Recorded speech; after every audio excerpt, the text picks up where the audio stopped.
প্রতারণার জালে ফাঁসালেন মাদ্রাসা ছাত্রকে। আশুলিয়া পল্লী বিদ্যুৎ এলাকায় আলিফা নামের একটি মেয়ে প্রতারণার ফাঁদে ফেলেন এক মাদ্রাসা ছাত্রকে। মাদ্রাসা ছাত্রটি এবার দাখিল পরীক্ষা দিয়েছেন এবং জন্মসনদ অনুযায়ী এখনো 18 বছর হয়নি। সে চট্টগ্রামে একটি মাদ্রাসায় পড়াশোনার পাশাপাশি একটি মসজিদে ইমামতি করেন। সামাজিক যোগাযোগ মাধ্যম ইমুদে তার সাথে পরিচয় হয় আলিফার। প্রলোভন দেখিয়ে চট্টগ্রাম থেকে ঢাকায় নিয়ে আসেন। 17 তারিখে আসার পর তিনি নবীনগরে দেখা করেন আলিফার সাথে। তারপর আলিফা তাকে বলে, এত দূর থেকে আসছেন, আমার বাসা থেকে বিশ্রাম করে তারপর ফিরে যাবেন। বাসায় যাওয়ার পরপরই ওখানের বাড়িওয়ালা সহ ছেলেপেলে তার মোবাইল নিয়ে নেয়। পরের মাদ্রাসার ছাত্রকে বলেন, তোমার অভিভাবককে আছেন, আসতে বলো। তারপর ছেলেটি তার ফোন দিয়ে ওখানে আসার ঠিকানা দেয়। তারপর বড় বোন এবং ভাই আসলে হতে চলে আসে। পৌঁছানো মাত্রই ভাইয়ের ওপর অত্যাচার শুরু করে এবং টাকা দাবি করে। ভুক্তভোগীর ভাই বলেন, আমার নাম মোহাম্মদ এই যে ভুক্তভোগী যে ছেলেটা নাম কি? সালমান ফার্সি। আপনার কি হয়? আমার ভাই, ছোট ভাই। ছোট ভাই। জি। ও কোথায় থাকে? ও থাকে চট্টগ্রামে। চট্টগ্রামে কি করে? চট্টগ্রাম মাদ্রাসায় পড়ালেখা করে। কোন ক্লাসে পড়ে? ও এবার এসএসসি দিছে। এসএসসি দিছে, হ্যাঁ। তার বয়স কত? 17 বছর সামথিং, কয়েক মাস। জি।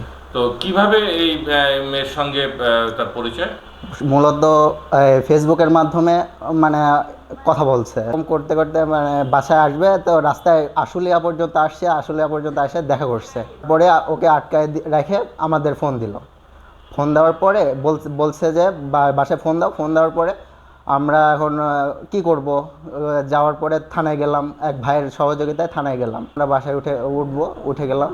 ওঠার পরে ওই আমাদের ফোন টোন সব নিয়ে নেওয়ার পরে আমাদেরকে আটকায় রাখার পরে হলো আমাদেরকে এখন আসতে দেবে না বা কারোর সাথে কন্ট্যাক্ট নাই, ফোন নিয়ে নিছে। এখান থেকে আমরা অনেক করার পর অনেক মারধর বা আপনার বকাবাজি করে টাকা পয়সাও আমাদের কাছ থেকে নিচ্ছে। টাকা পয়সা আমরা দিতে পারতেছিলাম না জন্য রাত 4টা পর্যন্ত আমাদের আটকে রাখছে। আমার বিকাশে কিছু টাকা দেন, টাকা দিলে ছাড়বে। তো আমরা কিছু টাকাও দিলাম। টাকা আমরা দিছি 10,000 টাকা দিছি। পরে আবার 3,000 টাকা বিকাশে পাঠাইছি। সকালে বিকাশে যখন পাঠাইছে তখন আমার ভাইকে ছেড়ে দিছে। এই বিষয়ে স্থানীয় কাজীর কাছে জানতে চাইলে বলেন,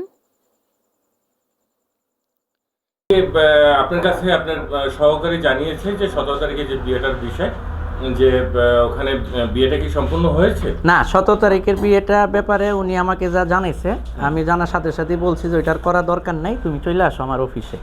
মানে একটা পরিবেশ ঠান্ডা করতে গেলে একটু লেখালেখি করতে হয় সাদা কাগজে, সেই লেখালেখি করে উনি চলে আসছে। কিন্তু পরবর্তীতে আমার নলেজও যখন দিছে তখন বুঝলাম যে না, এটা বিবাহযোগ্য না, এটা এখানে হবে না। তারা যদি আমাদের সাথে প্রপার কাগজপত্র নিয়ে যোগাযোগ করে তাহলে আমরা সামনের দিকে আগাবো।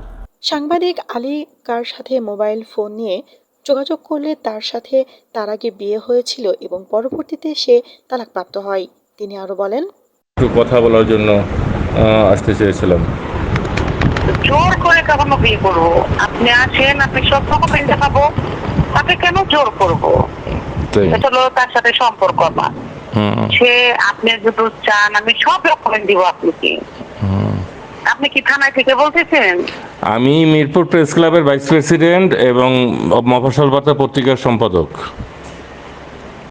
আচ্ছা, সমস্যা নাই, আপনি আসতে পারেন। তার সাথে আমার কি সম্পর্ক ছিল, তার ডকুমেন্ট আছে, কত তারিখ কথা বলছি, কত তারিখ কত। এখন আপনার বয়স কত? এখন আমার বয়স 29।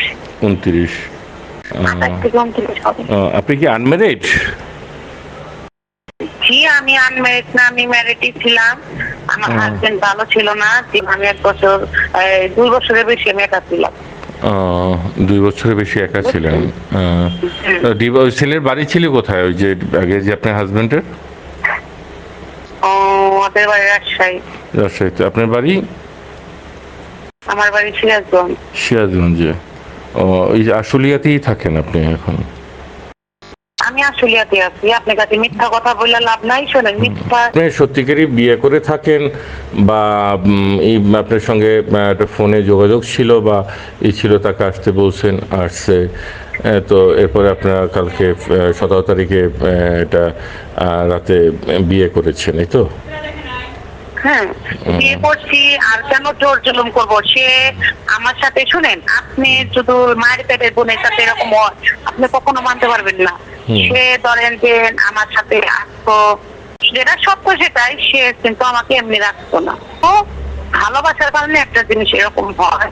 Okay, তারপরেও আমি আপনাকে তারিখে দেখাবো, ও আমার কাছে জোর জুলুম করছে, ওর সাথে আমি সহবাস করি না দেখে আমার হাতের ভিতরের একটা চিহ্ন আছে, আমি সেটাও ছবি তুলি না।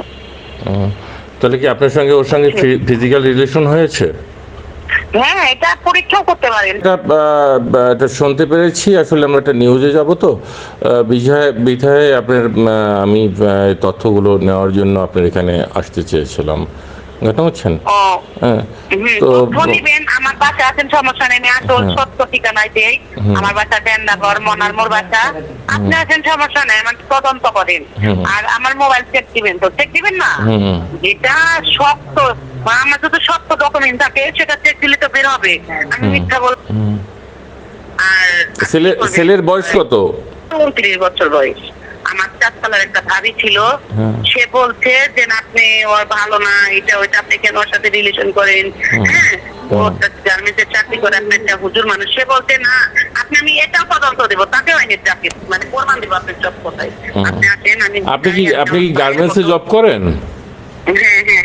অভিযোগ হয়েছে তো সেই প্রেক্ষাপটে আমরা সেটার একটা কাজ করছি, বুঝছেন? আসলে আমি তো থানায় যাবো, আমিও যাবো, আমি আজকে যাবো, কারণ সে আমার ঘরে থেকে টাকা পয়সা নিয়ে গয়না নিয়ে পালাইলো কেন?